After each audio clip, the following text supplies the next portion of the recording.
All right, let's talk about habits. In this explainer, we are going to dive deep, and I mean deep into your brain, to figure out why we get stuck in certain patterns, the good ones and, yeah, the bad ones too, and how neuroscience has finally actually cracked the code to changing them. Let's get into it. You know the feeling, right? We've all been there. You decide, okay, that's it, no more late night snacking. But then, a week later, you find yourself in the kitchen at midnight, and you're right back where you started. It's so frustrating, and it's easy to feel like it's some kind of personal failure. But what if I told you it has almost nothing to do with your willpower? For years, we've been sold this idea that changing habits is just this epic battle of willpower and motivation. But the science, well, it tells a completely different story, and honestly, a much more empowering one.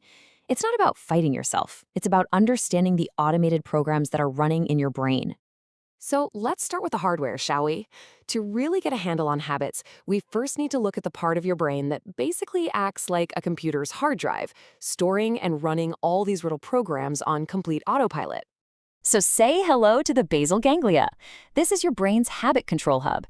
It's a super old, primitive part of your brain that evolved for one main reason: to save energy. I mean, think about it. If you had to consciously decide every single little step of brushing your teeth or driving to work every morning, you'd be totally exhausted.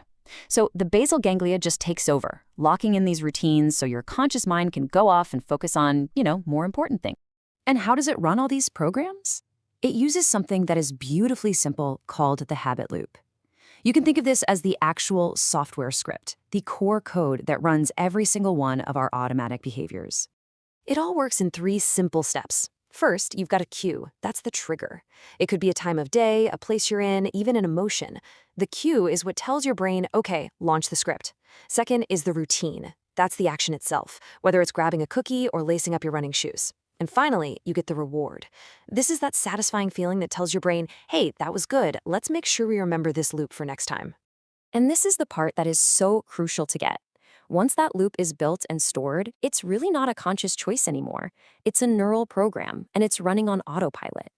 This is exactly why you can find yourself halfway through a bag of chips without even remembering opening it. Your brain wasn't asking for permission, it was just running the code. But wait, that's not the whole story. Not even close. There's a chemical player involved here that is widely misunderstood, and its real role is the secret sauce that truly locks a habit into place. We hear about dopamine all the time, right? It's the feel-good neurotransmitter, the pleasure molecule. That's the story. Well, funny enough, that's what scientists used to think too, but a major breakthrough completely flipped that entire idea on its head. Okay, check this out. Here is the fascinating, game-changing shift in our understanding. Dopamine isn't released after you get the reward.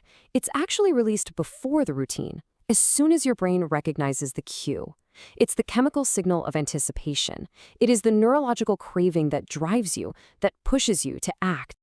And this really gets to the very core of how habits are formed. It's not the pleasure of the cookie itself that's driving you.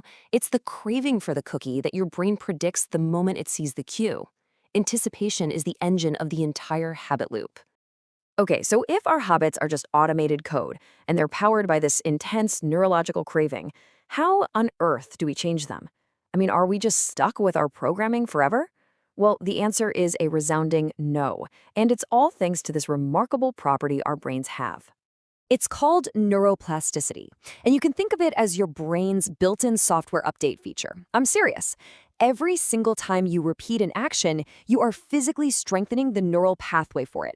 This means you literally have the power to build new circuits and rewrite your brain's code.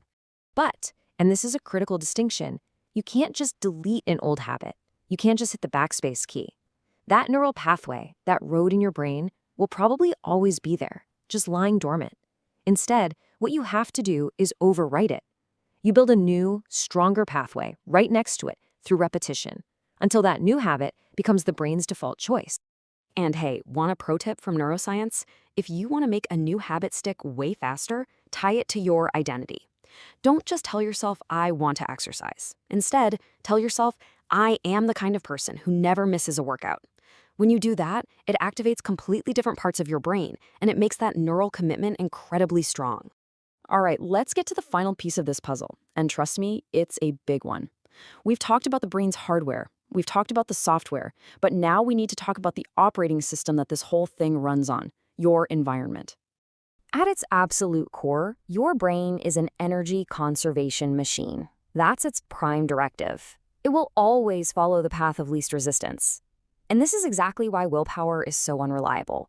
It takes a huge amount of mental energy to constantly fight against the default, easy option right in front of you. So, the smartest way to change your habits isn't to fight your brain. It's to start redesigning your environment. It's so simple. To break a bad habit, you increase the friction, make it harder to do. Don't keep junk food in the house. To build a good habit, you reduce the friction, make it easier. Put your running shoes right by the bed. A well-designed environment will be sheer willpower every single time. And look, this isn't just some nice self-help theory. This science is the real deal. It is the bedrock of everything from modern behavioral therapy and addiction recovery to how elite athletes and even special forces are trained for peak performance. Understanding this stuff is like having a superpower. So let's just boil it all down to the scientific bottom line. Here it is. Habits are not a moral failing or a victory of discipline.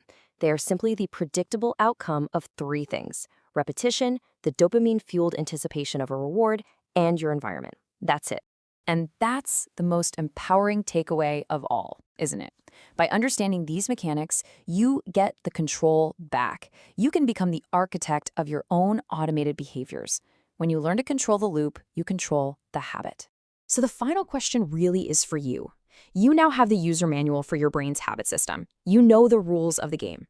So what's the first line of code that you're going to rewrite?